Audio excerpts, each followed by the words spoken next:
It's your boy K-Rob. The early 2000s marked the beginning of the golden era for reality television and the genre being seen all over multiple networks. Music was seeing a great response as well, with several artists across all genres going platinum and music executives were pushing groups greatly. Making the Band was a reality show on MTV reprised after Making the Band 1 on ABC that featured P. Diddy as he looked to put together the next big thing in hip-hop and expanding the bad boy roster. The band will be the first group mixed with men and women that Diddy sought to put together, as the show featured weekly challenges as the group worked with some of the best producers in the game and had access to Diddy's studio. After 3 seasons, this group would be disbanded, with Diddy expressing interest in only keeping artists such as Sarah, Babs, and Ness. With the show's popularity having 2 later installments, naturally fans have wondered what each member of the group has been up to.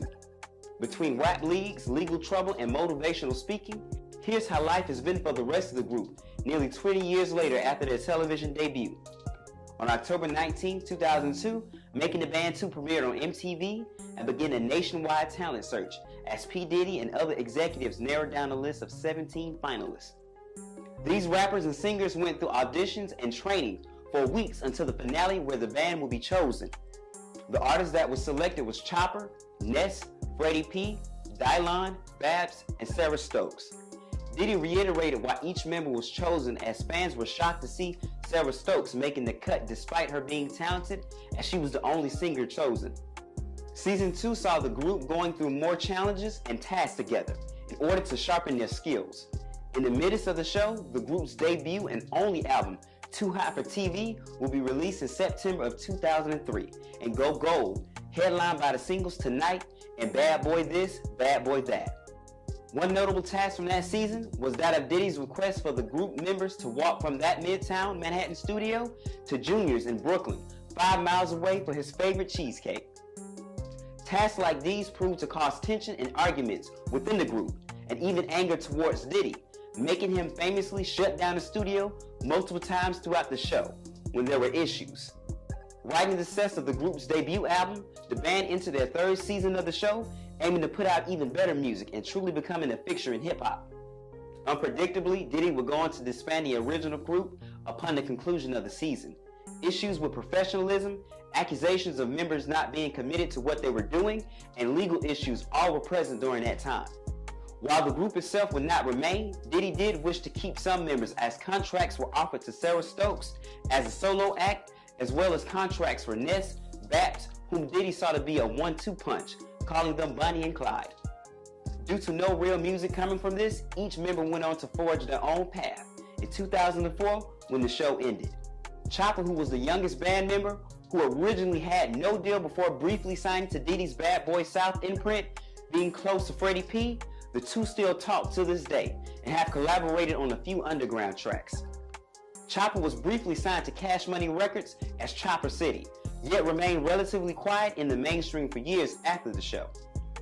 A host of mixtapes were released, with the latest being in 2018, Man on Mars, before he went relatively quiet for years, only resurfacing to make news for the wrong reasons. In April 2022, the New Orleans Spitter was charged with felony sex trafficking in Las Vegas. Social media exchanges and tapped phone calls have led Nevada prosecutors to believe that they have a case, putting the artist's musical career on hold as he awaits his fate. Ness will go on to take the deal, however, he never got to put out the joint album that Diddy had envisioned for him, instead following Babs, leaving the label completely. Ness stayed writing music for Diddy and even putting out a single titled My Hood that failed to garner much mainstream attention.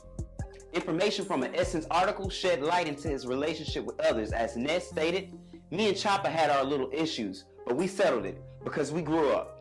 Fans of the show will never forget the physical altercation between Freddy and Ness in season 2 of the show, but Ness states those days are long behind him.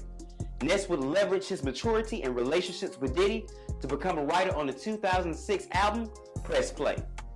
Upon the success of the project, he will be called upon again for 2010's Last Train to Paris. Ness has remained relatively quiet, with putting out his own music in the years that would follow, after leading up to the proposed 2019 reunion for the group.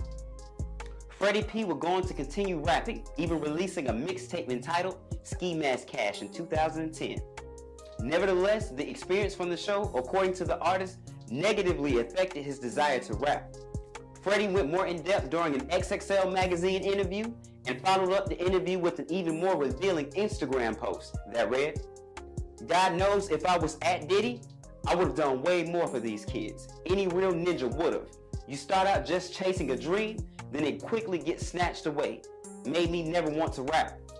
While Freddy has claimed to have known and even introduced Diddy to DJ Khaled and Rick Ross, he's expressed frustration over not being supported by them, and as a result, his newer music has not been able to garner the level of success seen as a member of the band. Freddy continues to record and has stayed out of trouble, while the same cannot be said for other members. Dylon, who many applauded for his unique sound, was never able to bring his reggae roots fully to Bad Boy. Following the show that saw many of his ideas pushed aside and issues regarding his work ethic, Dylon ended up being the only member to release a full-length solo studio project. Signed to Akon's Con Live label in 2017, the Hot Fire Spitter released his debut album entitled Pain to Power. According to Dylon, via a 2022 Essence article, "Diddy picking me for the show literally kept me out of jail, and I wanted to show my appreciation. Things just didn't work out that way." The rapper would go on to continue making music, as it was clear from the show that he had talent, and while he stayed out of trouble, he's additionally stayed out of the spotlight with no music garnering any real buzz since then. Babs will go back to her roots, creating her own female battle rap league called Queen of the Ring in 2010. The league gained major support from other leagues and mainstream stars alike, such as Nicki Minaj.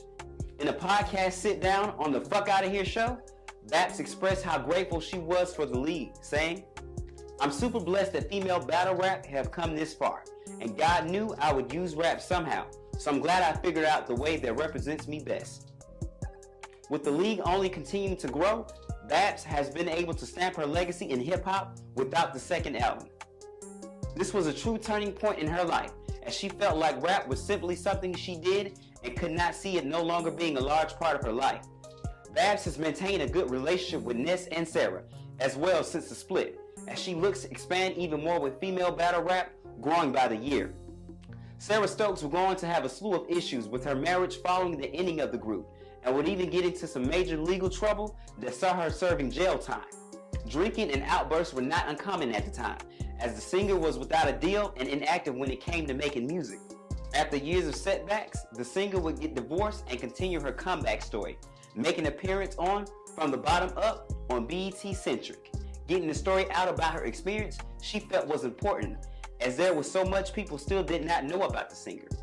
Music has remained in the heart of Sarah, as she spoke with The Source around the time of her television appearance, stating that my single, Fragile Heart, which you can get on iTunes right now, is about everything that I've been through.